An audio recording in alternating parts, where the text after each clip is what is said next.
Hello and welcome to The Point World Affairs. I'm Cha Sang-mi. It was a long-awaited reunion followed by a heartbreaking goodbye. The 21st Inter-Korean Family Reunion, which was held in accordance to the April 27th Panmunjom Declaration, came to an end last week.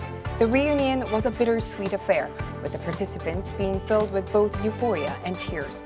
On this week's The Point World Affairs, we examine some of the issues regarding the on-again, off-again nature of these family reunions to discuss practical ways to solve these limitations. For that, we have with us Joanna Hosaniak, the Deputy Director General of the Citizens Alliance for North Korean Human Rights, joining us in the studio today. Thank you for joining us. Thank you for having me. Before we begin, let's get a quick recap of the event.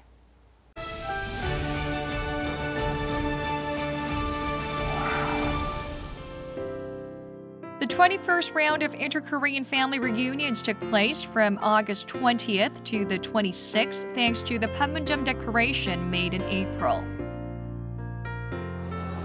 Over the course of 2 meetings, 170 families from the South met with their family members from the North. They had to wait nearly 70 years for this very moment.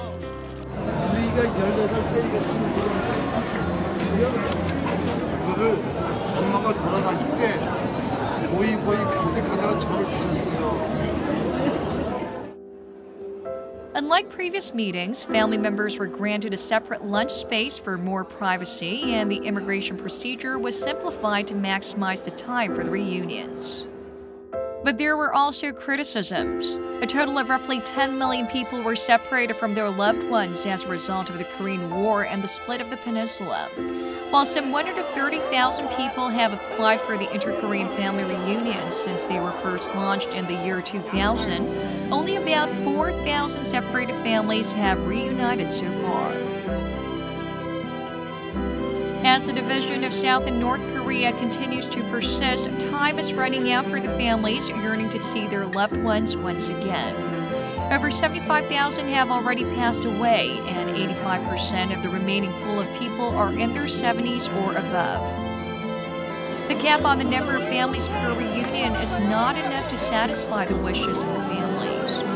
And even for the lucky few who are fortunate enough to be chosen, they are unable to keep in touch and continue the relationship. 남과 북은 더 담대하게 이산가족 문제 해결을 위해 노력해야 합니다. 정기적인 상봉 행사는 물론 전면적 생사 확인, 화상 상봉, 상시 상봉, 서신 교환, 고향 방문 등 상봉 확대 방안을 실행해야 합니다. The issue of separated families has emerged as perhaps the most pressing issue for the two Koreas. On this week's The Point World Affairs, we evaluate the outcome of the latest reunion event and discuss realistic alternatives to solve this issue. So, Joanna, what was the most touching scene or story from this reunion, and how do you evaluate the overall reunion? You know, Sang-mi, for me, I cannot say that one story really stands out. They are all very dramatic because we all realize that all of these people met for the first time after 70 years.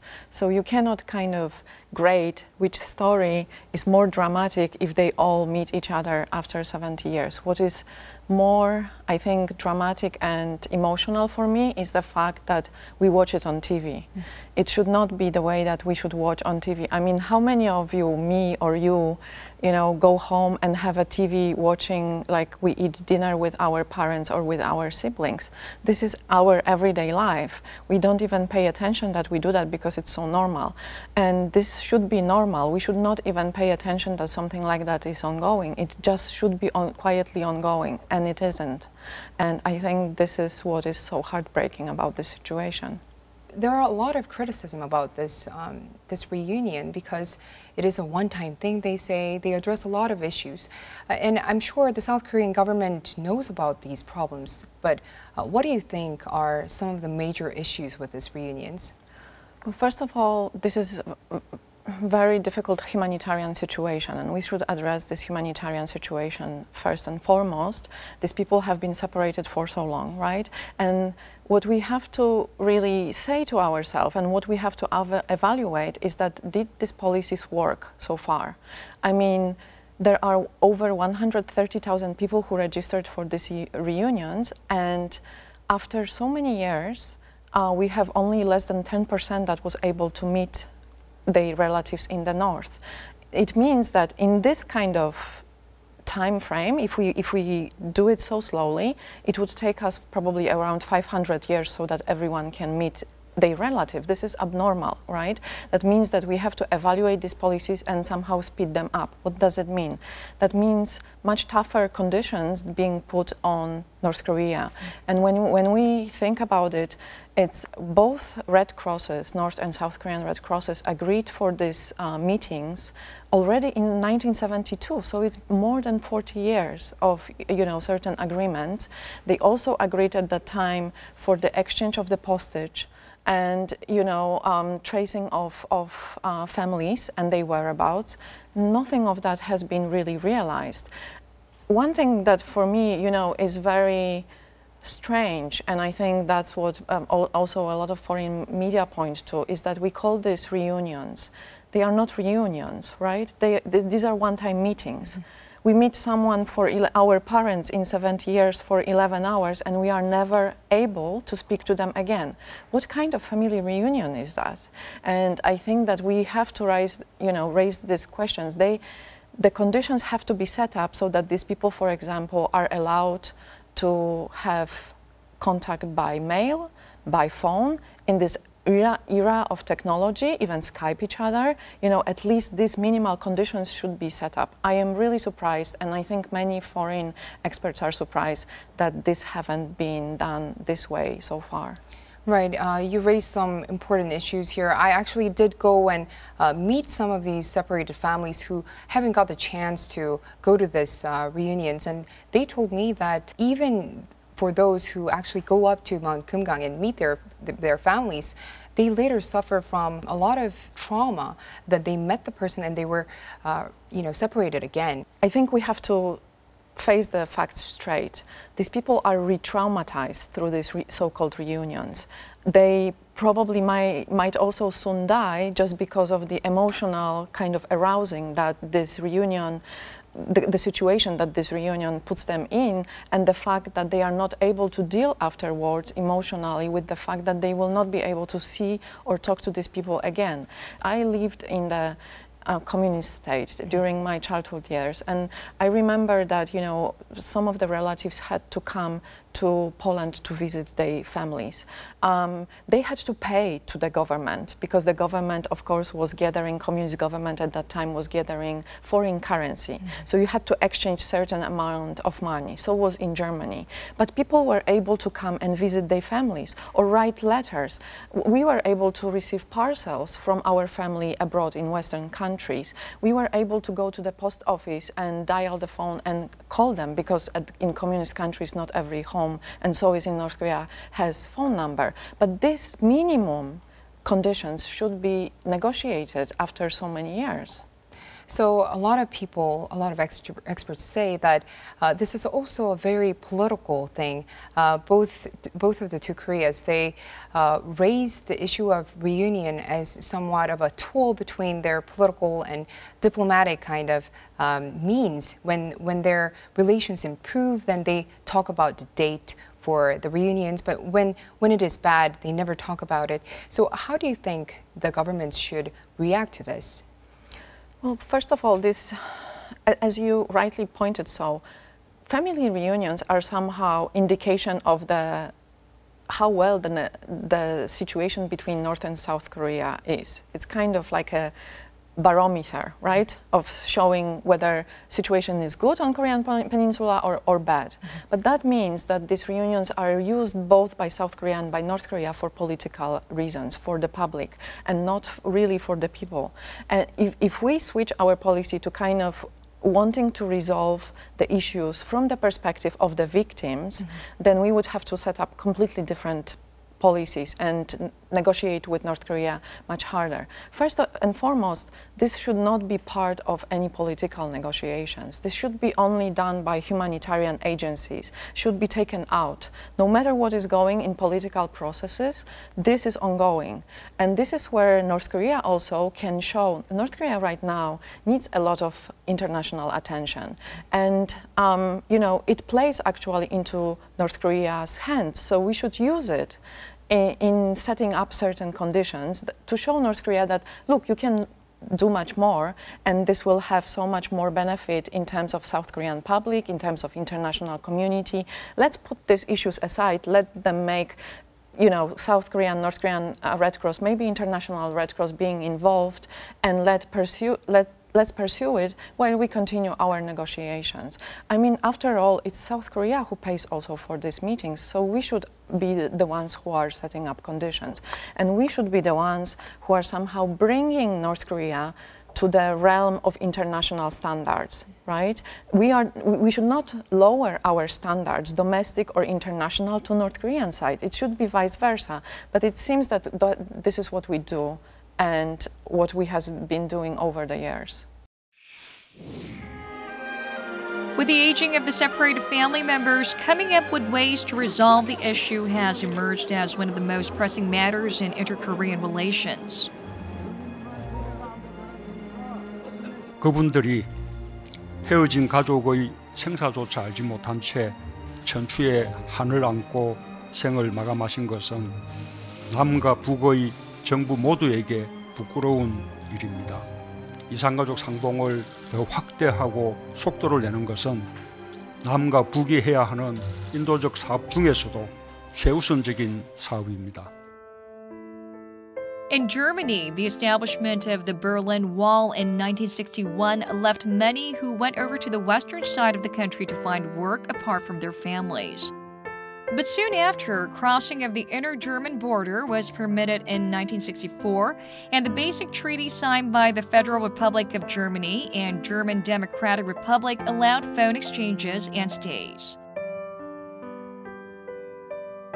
Germany's policies of handling the issue of separated families is considered flexible and sustainable.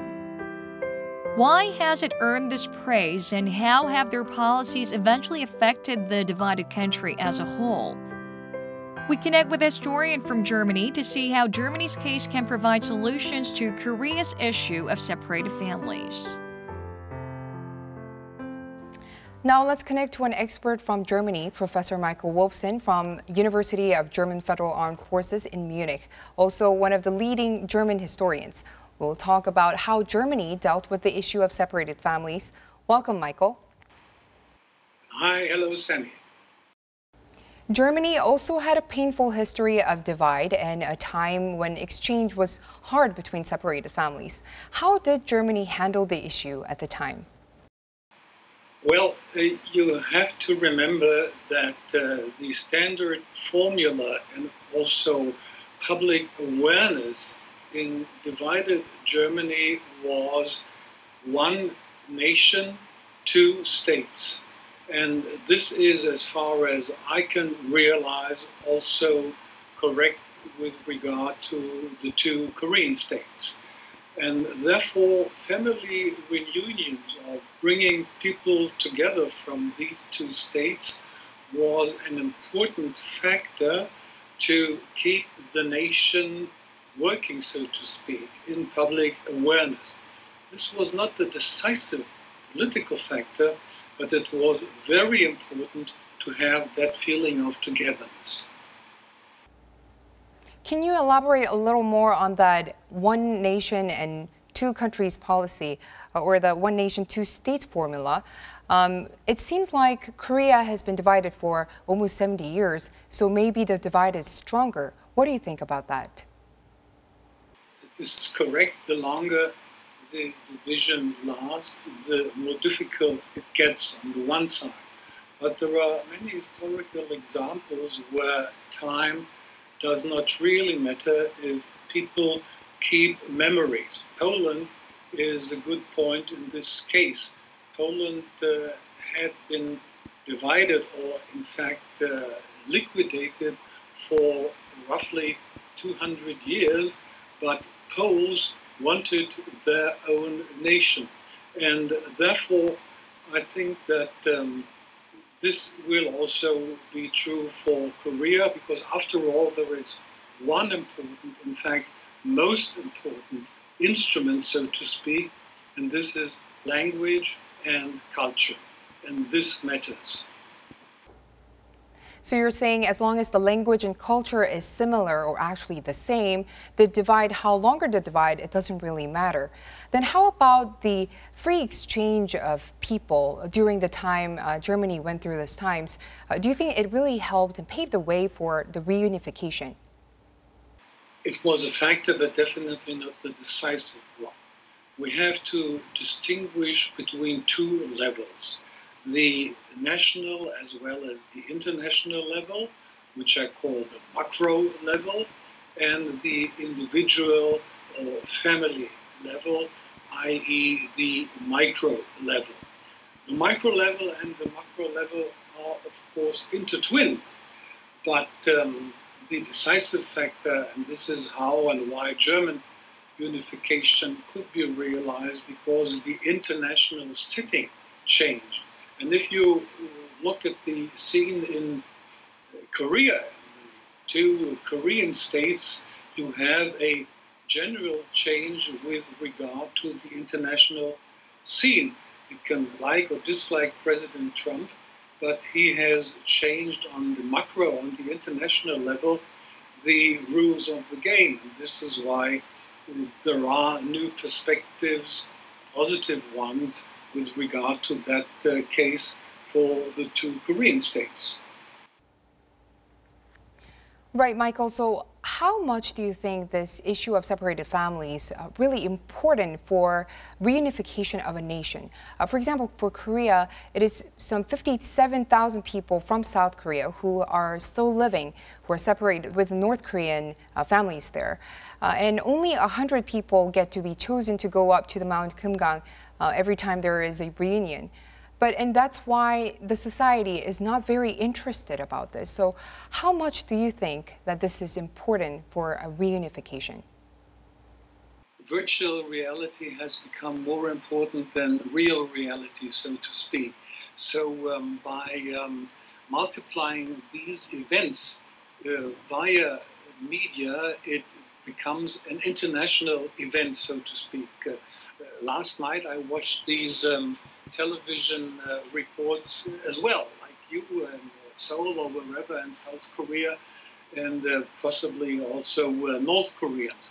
This is on the one hand. So it does remind the non-caring majority, so to speak, of the indifferent majority, that yes, people in the North do speak the same language. We have a common heritage. We begin to think, and we put forward the same question, the very question that you right now put forward to me. And it makes you reflect if there are real connections, if they are artificial. And then you realize that the bond between North Korea and South Korea is stronger than, let's say, South Korea and the Eskimos, or Israel, or the Arab world.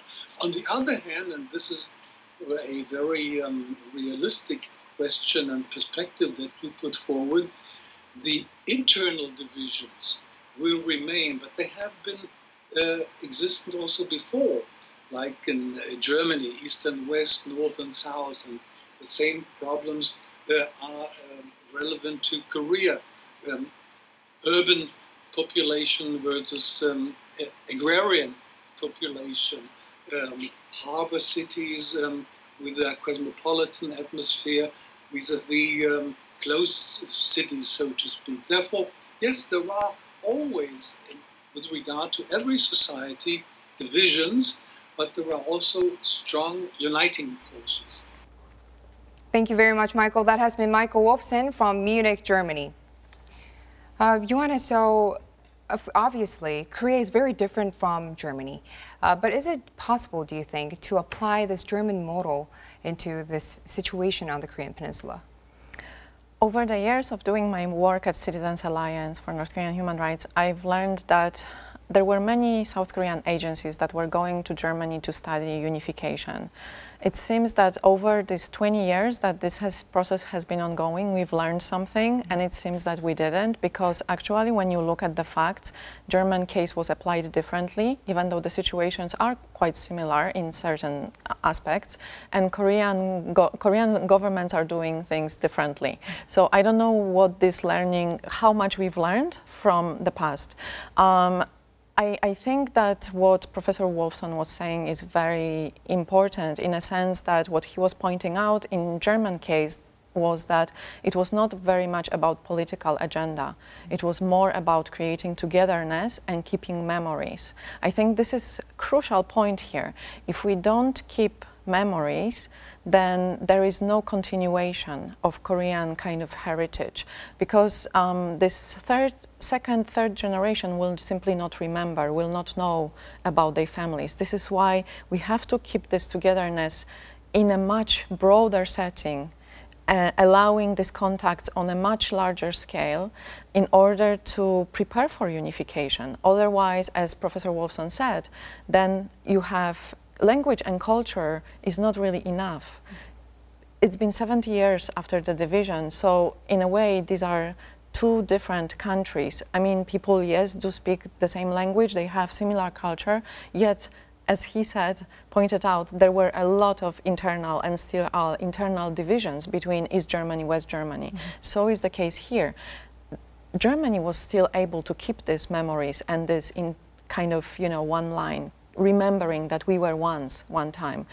When we have only 100 people or 300 people meeting a year, we will not be able to keep that memories, and older generations will not be able to keep that. That means that in the future, if reunification comes, it will be so much more difficult than the German case. Right, so you raised the issue of how to make these reunions regularly, right? So regularizing these reunions, how do you think this will come about? So the governments actually say that the Kumgang resorts that they gather, it's very limited space to fit in more people, larger than 100 from each country. So do you think that is really the issue behind this problem? I don't think this is the issue, because it's not only about people-to-people contact, it's about allowing people to travel the way West Germans could travel, for example, to East Germany, visiting graves of their parents, for example. This has to be allowed, and so North Korea ideally would allow also their citizens to visit their relatives in the south, but at least South Koreans could go to North Korea to visit their parents' side or their hometowns, for example. But not even if we cannot achieve this, you know, it's not only one-to-one kind of contacts, face contacts. It could be phone calls, it could be Skype calls, it could be sending parcels, exchanging post and so on a regular basis. Regular basis, simply that the North Korean goes to the post office, receives something from South Korea, you know, and for example, grandchildren of that woman are sending from South Korea postcards on Christmas.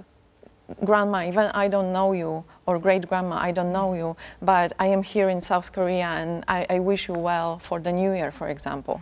That would be, you know, kind of a way to keep these memories going on.